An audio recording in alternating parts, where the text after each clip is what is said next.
ගොඩක් කටිය අහනවා මේ බැරිස්ටා කියන්නේ හොඳ ජොබ් එකක්ද? එහෙම නැත්නම් බැරිස්ටා වල පඩි කොහොමද?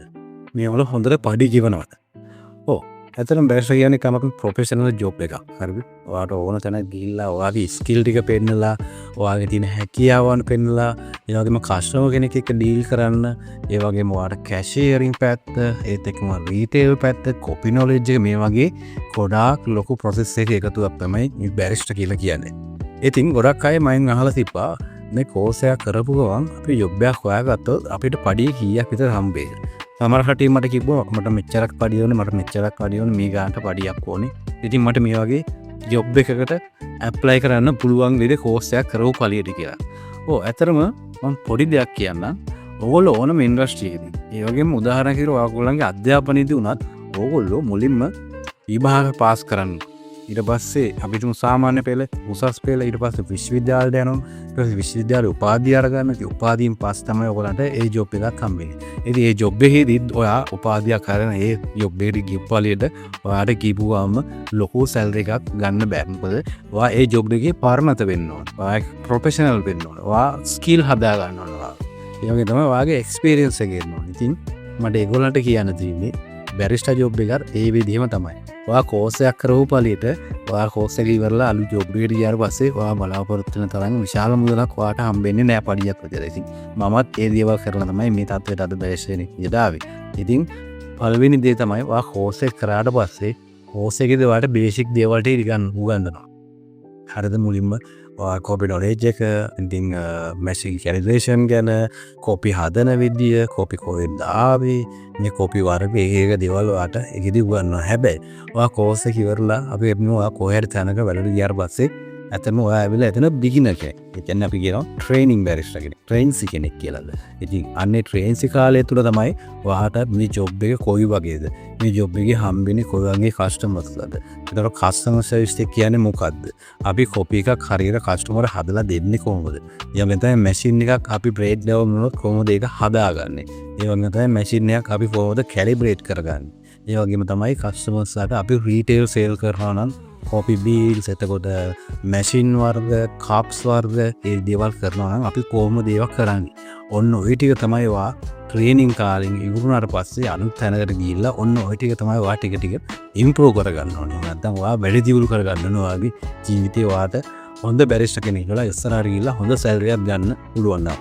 ඉතින් අතරම බැරිස්ටා ජොබ් එක කියන්නේ ලෝකේ ප්‍රොෆෙෂනල්ම ජොබ් එකක්. ගොඩක් මගේ වීඩියෝස් වල මම කියලා තියෙනවා හැම වීඩියෝකම වගේ මීට කලින් දාපු ඒවල මේ බැරිස්ටා ජොබ් එක කියන දීර්ඝ විදිහට මම විස්තර කරලා දෙනවා. ඒකින්ද මම ඒ දේවල් අද ඔයගොල්ලන්ට කියන්නේ නැහැ. ඉතින් බැරිස්ටා කියන්නේ ඇත්තටම හොඳ පඩියක් ගන්න පුළුවන්. ඒ වගේම තමුන්ගේ වැඩේ ක්‍රෙස්පේට් එකේ ප්‍රොෆෙෂනල් විදිහට කරලා කස්ටමර් කෙනෙකුට සේව් කරලා කවුන්ට්ස් කොපි එකක් හදලා ඒ වගේ ලස්සනට කරන්න පුළුවන් ජොබ් එකක් තමයි මේ බැරිස්ටා කියලා කියන්නේ. හැබැයි ඔයා ට්‍රේනින් එකකින් පස්සේ ලොකු පඩි වල ජොබ් හොයනවා නම් ඒක කවදාවත් සිද්ධ වෙන්නේ නැති දෙයක්. හරිද? මම ආයෙමත් කියන්නේ පුන මොකද ගොඩක් අය මයින් කාරණ නිසා අයියේ මේ ට්‍රේනින් ඉවරනාට පස්සේ මට මෙන්න මෙච්චර ගානකට පඩියක් පඩියකට ජොබ් එකක් හොයාගන්න පුළුවන්ද කියලා ගොඩක් කට්ටිය මයින් අහන නිසා. හරිද?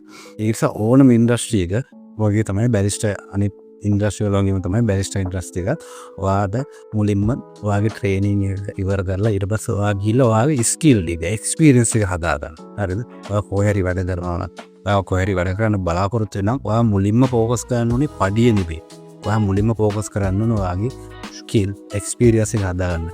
ඊට පස්සේ ඔයාට හිතන තරමට වඩා ලොකු පඩියක් ගන්න පුළුවන් ඔයා හොඳ තැනකට ආවට පස්සේ. ඒ වගේ තමයි දැන් විදේශ රටවල් වලට යන ගොඩාක් කට්ටිය මේ කෝස් එක කරගුවම විදේශ රටකට යන්න දඟලනවා. ඉතින් ඒකත් මම ඔයගොල්ලන්ට කියන්න තියෙන්නේ ඇත්තටම විදේශ රටකට යනවා නම් ඔයා ලංකාවේ කොහේ හරි වැඩ කරන්න මුලින්. හරිද? වැඩ කරලා මේ ජොබ් එක ගැන මූලික දැනුමක්, එක්ස්පීරියන්ස් එකක් ගන්න. ඒ වගේම තමයි රටකට ගියාට පස්සේ ලංකාවේ වැඩ කරන විදියයි ඒක ඇවිල්ලා නිකන් ආසට පොළොව වගේ. හරිද? ඩියුටි ෂිප් වැටෙන්න පුළුවන්, වෙන වෙන ඩියුටි ෂිප් වැටෙන්න පුළුවන්. කියන්නේ එකම ඩියුටි ෂිප් එක වැටෙන්නේ නැහැ. අද එක ෂිප් එකක් ගියොත් හෙට තව ෂිප් එකක් අන්න ඒ වගේ.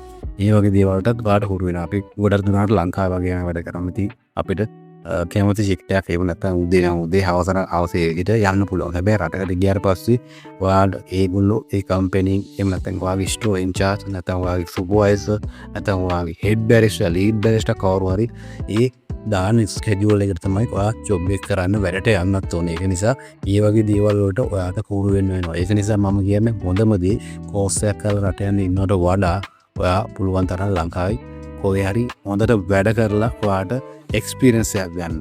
මුලින්ම තම සල්ලි ගැන හිතන්න එපා. මුලින්ම තමන්ගේ තියෙන හැකියාව ඒත් එක්කම ඔයාගේ තියෙන එක්ස්පීරියන්ස් එක දියුණු කරගන්න බලන්න. ඉතින් ওই ටික තමයි මේ පැත්තෙන් මට අද කියන්න දෙන්නේ. ඉතින් ඊළඟට මම කතා කරන්න යන්නේ ගොඩක් කට්ටිය මයින් අහලා තිබ්බා මේ කොපි බිස්නස් එකක් පටන් ගන්නවා. එහෙම නැත්නම් කැෆේ එකක් නැත්නම් අපි කියනවා රෝඩ් කොපි බිස්නස් එකක් නැත්නම් අපි කියනවා ස්ට්‍රීට් කැෆේ එකක් ඒ වගේ පටන් ගන්න කට්ටියට මට කියන්න තියෙන ඇතරම ඔයගොල්ලෝ මුලින්ම මොනම බිස්නස් එකක් පටන් ගන්න ඉස්සෙල්ලා මේ ගැන ලොකු රිසර්ච් එකක් කරලා ඔයා අයිඩියාස් ගන්න. ඔයාගේම අයිඩියාස් ගන්න. තව කෙනෙක්ව ෆලෝ කරන්න යන්න එපා. මොකද ගොඩක් කට්ටිය මයින් අහලා තිබ්බා මේගොල්ලන්ගේ සිස්ටම් එක මෙන්න මේ විදිහට යන්නේ. අපි ඒ විදිහට දැම්මොත් හොඳයි. ඉතින් මම ඊයර දීපු උපදේශය තමයි ඔයා ඔයාගේම දෙයක් කරන්න. හැබැයි ඔයාගේ රෙසිපි එක ඔයා වෙනස් කරන්න එපා. ලෝකේ තියෙන ස්ටෑන්ඩඩ්ම රෙසිපිස්. ඒ කියන්නේ ලෝකේ හැමෝම දන්න කොපි වර්ග ඔයාගේ මෙනු එකට ඇඩ් කරන්න. එහෙම නැතුව ඔයා අලුතෙන් කොපි එකක් එකපාරටම ෂොප් එකක් ඕපන් කරපුවාම ඔයා අලුතෙන් කොපි එකක් දාන්න යන්න එපා.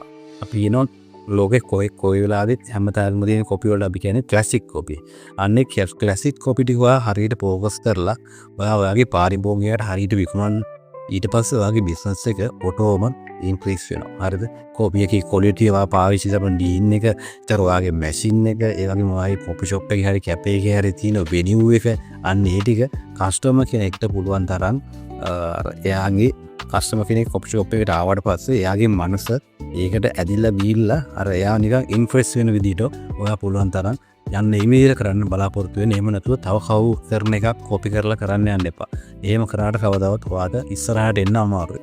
ඉතින් ඔයාගේම දෙයක්, ඔයාගේම ක්‍රියේටිව් දෙයක් ඔයා කරලා පුළුවන් නම් ඔයාට බලන්න. එහෙම ඔයා කන්ටිනියු කරගෙන යන්න එක මාස 3ක් ඔයා කන්ටිනියු කරගෙන යන්න. ඊට පස්සේ බලන්න ඔයාට ලැබෙන රිසල්ට් එක මොකක්ද කියලා. මොකද එහෙම මගින් උපදෙස් අරගෙන කොපි ෂොප් අරපු දෙතුන් දෙනෙක් ඉන්නවා ලංකාවේ. ඉතින් මම ඒගොල්ලන් ගැන අනිවාර්යයෙන්ම ඉස්සරහට ඕලන්ට වීඩියෝ එකක් ගේනවා. මම දැන් ඒගොල්ලෝ ගැන කියන්නේ නැහැ. දැන් ඒගොල්ලෝ ඇත්තටම මාර ගේමක් ගහගෙන යනවා. සමහර කොපි ෂොප් දෙකක් විතර තියෙනවා. කොළඹ අවට තියෙන කොපි ෂොප් දෙකක් තියෙනවා. ඒ දෙකත් ඉතාමත්ම සාර්ථක විදිහට දියුණු වෙගෙන යනවා. හරිද? ඉතින් ඒ අය අදටත් මට කතා කරලා මට මෙසේජ් කරලා ස්තුති කරනවා. අයියේ ඔයාලා නිසා තමයි මේ දේවල් අපි ඉගෙන ගත්තේ. ඒතරම් සමහර කට්ටිය ඉන්නවා කොපි කියන්නේ මොකක්දවත් කියලා දන්නේ නැතිව බිස්නස් එකක් පටන් ගත්ත අය. ඒක හැමෝටම මගින් අහලා ඉවරලා මම කියපු විදිහට හරියටම කරලා ඒ තමුන්ගේ වැඩෙන් ගොඩ ගිහපු ගොඩක් මල්ලා ඉන්නවාත් එක්ක.